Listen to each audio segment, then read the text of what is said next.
হিয়া জান্নাতুকা ওয়া নার। নবীজি এক স্ত্রীকে, মহিলাকে বলছেন, তোমার স্বামীটা তোমার জান্নাত অথবা তোমার জাহান্নাম। যদি সে রাজি হয় তাহলে তোমার জান্নাত, রাজি নাই তো তার জাহান্নাম। মেয়ে লোক জান্নাতে যাবে 4টা কাজ করে। কয়টা?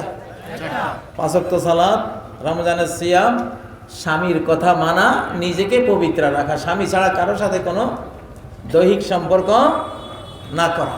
এই 4টাই তার পয়েন্ট জান্নাতে যাওয়া। কত বিশাল! 2টা আল্লাহর হক আর 2টা স্বামীর হক, ঠিক না?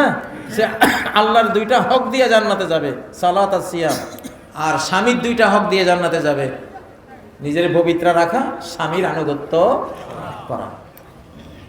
এখানে আল্লাহর হক 2টা, স্বামীর হক কয়টা? আল্লাহ তাআলা কত বড় এখানে পারিবারিক এই জীবনটা যে কি জিনিস, এটা এখনকার দুনিয়াতে বুঝার কোনো কায়দা রাখে নাই। পশ্চিমা বদমাশরা আমাদের মুসলিম সমাজ ধ্বংস করে দিয়েছে, ঠিক নয় কি? তো আপনাকে আপনার স্ত্রী কষ্ট দিলে সঙ্গে সঙ্গে জান্নাতে আপনার হুরি স্ত্রীরা বলে, কাতালাকিল্লাহ, তোমার উপরে আল্লাহর অভিশাপ পড়ুক, তুমি তারে কষ্ট দিও না। ফাইন্নামা হুয়া তাকিলুন ইনদাক ইউশিকু আন ইউফারাকাকা ইলাইনা। সে তো 2 দিনের মেহমান তোমার কাছে সে সামান্য সময়ের জন্য থাকবে, অচিরেই তোমাকে ছেড়ে দিয়ে আমাদের কাছে চলে আসবে। আল্লাহু আকবার। আপনি ইসলামে দুনিয়া পুরোপুরি আখিরাতের সাথে জড়ানো। দুনিয়া পুরাটাই কিসের সাথে জড়ানো?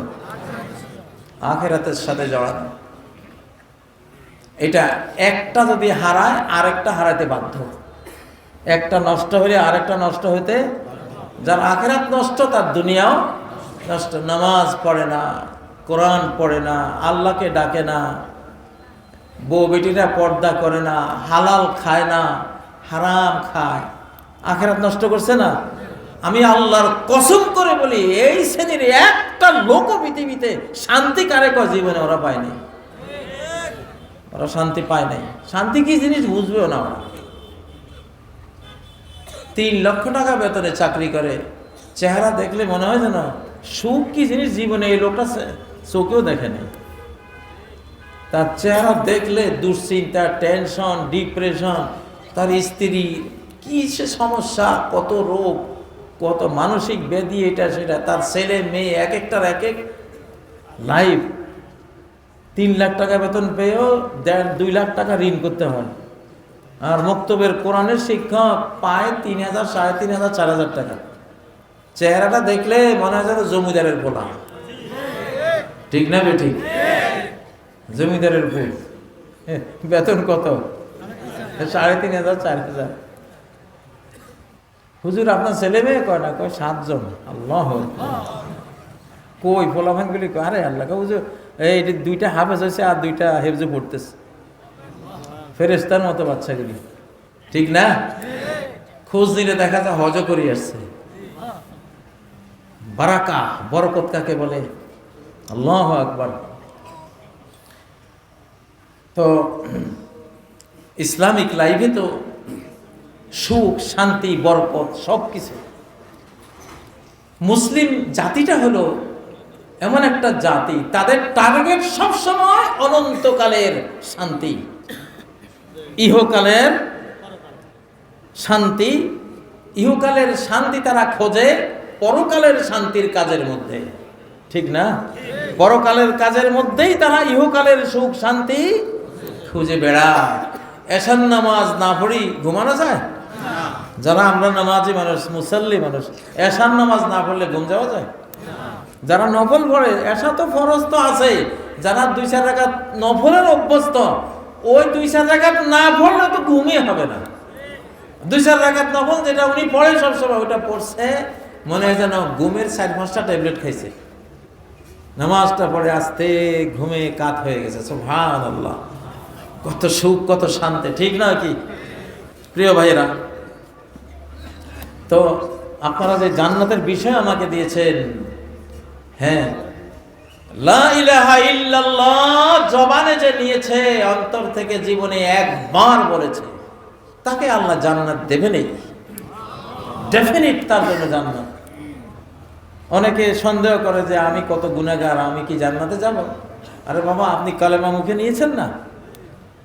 কিয়ামতের ময়দানে আল্লাহ তাআলা নবীগণের সুপারিশ, ওলামাদের সুপারিশ, এসব সুপারিশের মাধ্যমে কবিরা গুনাহগার হাজার হাজার কোটি মানুষকে জাহান্নাম থেকে মুক্তি দেবেন। একদল লোক জাহান্নামে থেকে যাবে তখনও যারা জীবনে একবার শুধু লা ইলাহা ইল্লাল্লাহ বলতে পেরেছিল, মুহাম্মদুর রাসূলুল্লাহ, তারা বলার জ্ঞান পায় নাই। শুধু বলেছিল কি লা ইলাহা ইল্লাল্লাহ। লা ইলাহা ইল্লাল্লাহ মানে কি? আল্লাহ ছাড়া কোনো ইলাহ নাই। আমাদের মুরব্বীরা আগের যুগে দেখতাম জিকির করতো, লা ইলাহা ইল্লাল্লাহ, লা মাবুদা ইল্লাল্লাহ, লা মাহবুবা ইল্লাল্লাহ, লা মাকসুদা ইল্লাল্লাহ। এগুলি তাফসীর, লা ইলাহা ইল্লাল্লাহর বয়ান এগুলি। যে লা ইলাহা ইল্লাল্লাহর অর্থ তিনটা ওনারা বলতেন। লা ইলাহা ইল্লাল্লাহ মানে লা মাবুদা ইল্লাল্লাহ, আল্লাহ ছাড়া ইবাদতের যোগ্য কেউ নাই। দুই নম্বর অর্থ লা মাহবুবা ইল্লাল্লাহ, আল্লাহ ছাড়া কোনো পরম প্রিয় আর কেউ নাই। তিন নম্বর অর্থ লা মাকসুদা ইল্লাল্লাহ, জীবনের লক্ষ্য একমাত্র আল্লাহ, আল্লাহকে পাওয়া, আল্লাহ সন্তুষ্টি পাওয়া, এছাড়া জীবনের আর কোনো লক্ষ্য নাই। কত সুন্দর কথা না?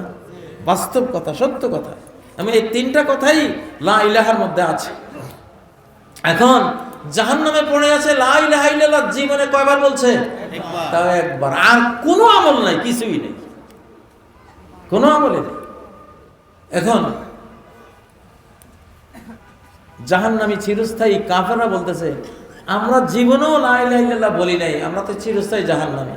তোরা যে একবার হলে তো বলেছিস, আল্লাহর নাম নিয়েছিস, লা ইলাহা ইল্লাল্লাহ একবার হলে তো বলেছিস, তোরা তো লাভ হলো কি? তোরা আর আমরা তো একই ফল, চিরস্থায়ী জাহান্নামী। তোদের তো একবার বলে কোনো লাভ হয় নাই। সাথে সাথে আল্লাহ কসম দেবেন, ওয়াইজ্জতি ওয়া জালালি, আমার ইজ্জত, আমার জালালের কসম, লা উখরিজান্না মিনান নার মান ক্বালা লা ইলাহা ইল্লাল্লাহ ওয়ালাউ মাররাতান মিন দাহরি, যে একবার জীবনে লা ইলাহা ইল্লাল্লাহ বলেছে, আমি কসম করে বলছি, এখন আমি ওদের সবাইকে জাহান্নাম থেকে মুক্তি দিয়ে জান্নাতে দিয়ে দেব। আল্লাহ।